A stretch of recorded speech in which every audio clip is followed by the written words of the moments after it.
Hi and welcome to The Winning Factor. I'm Alan Aitken, and on this show each week we take a look at some upcoming races in Hong Kong and we try to isolate an element of the race we might look back on later as having been the path to finding the winner. Well, on Sunday we have two group races. Some of the stars are back getting ready for Champions Day later in the month, and I'm not going to say too much about those races here. Plenty of information on them at the Jockey Club website, interviews and opinions that will help you find the winners there. But I did just want to take one little look at these set weights with allowances races, something that's always fascinated me since I've been in Hong Kong, and that is the £5 difference between the horses with a recent Group 1 win and the runners who don't have such a thing in their form. And it doesn't sound like a lot, but when you look at our graphic here, you'll see this is going back to 2009, 10 years worth of these races. And you'll see that the horses with the 128 pounds to carry, that is the horses who've recently won Group 1 races, have grossly underperformed in that time, winning less than half the number of races that the market expected them to, while the horses getting the £5 have, of course, grossly overperformed. And it's only £5, but it does make a difference. Not that relevant this year in the sprint. Nobody carries the 128, but the two favourites will carry the 128 pounds, Beauty Generational Waikuku in the Chairman's Trophy over a mile. So something to think about. So let's get back to the races I am examining on the show today. And the first of them is in race 2, and our winning factor here, the distance. So let's take a look at the second race, and I think this comes down to very few chances in a small field and a very tasty tactical face-off between Zac Purton on Take What You Need and Joao Moreira on Victorium, and down the bottom of the weights, a little knockout chance perhaps for Unique Treasure. But I do want to focus on the two horses who will be the favourites here, because I think the interplay between Moreira and Purton is going to be a highlight of this race. First of all, Victorium, and he's had no luck with barrier draws, almost exclusively wide gates all this season. He has another one on Sunday. But let's take a look at his most recent effort in race 515. And Moreira did a great job here from barrier 9. He gets the horse across to the fence in midfield following the speed. A great ride, and he gets him out in plenty of time. He can't really go with the very impressive Wellington in the straight, but he still finds the line okay in another very honest performance.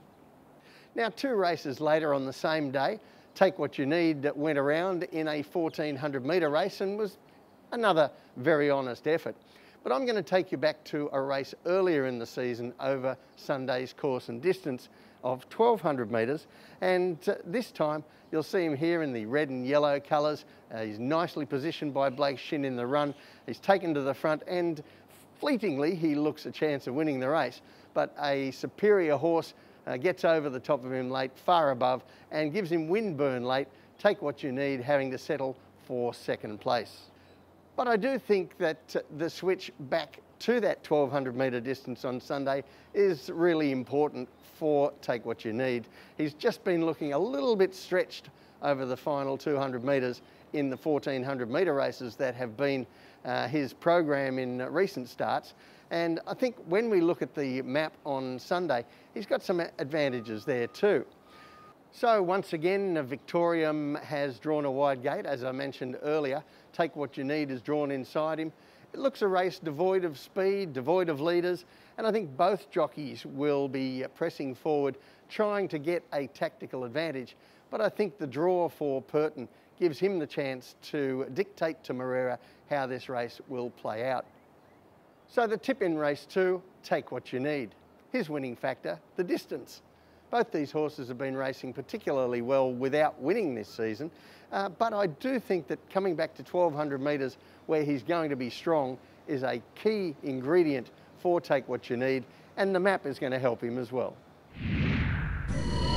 The second race I want to take a look at this Sunday is race 6, and our winning factor here, the map. Now, I'd sum up the main chances here as Defining Moment, who backs up from last weekend's third placing. King Dragon coming off some consistent runs at 1400 metres. Party every day for Zach Purton after not having the best of luck as favourite last time. And a little chance down the bottom of the weights to Treasure Chest. And I'm sure there'll be plenty of punters lined up trying to get square with Party every day after his latest run, and we're going to take a look at that now. And note in race 5:10, look at the early sectionals here, not a lot of pace on, and out the back in the red and black colours, Party every day, that's his usual position in running. He needs a bit of luck. He doesn't really get it in the straight. He has a bit of traffic problem, and he still finds the line strongly over the final stages to run third.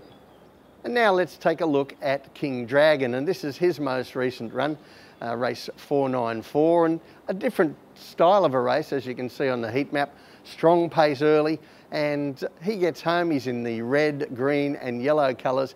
He's back in the field on the home turn, but finds the line very strongly over the final stages, also to pick up a minor placing. So you might look at those two races and say that Party every day was the horse who had the pace against him, and therefore his effort was the more meritorious. But I want you to take another look at that race with the King Dragon, and particularly the initial stages of the race. Now, he is a little bit slow away, but then he gets clobbered by the horse next to him and loses a lot of ground, and that's why we saw him back so far. Now when we go to the map, but not a lot of speed on here, a step up to 1600 metres and an inside draw for King Dragon. And I think we're going to see him a lot closer, as he was in some of his earlier starts this season.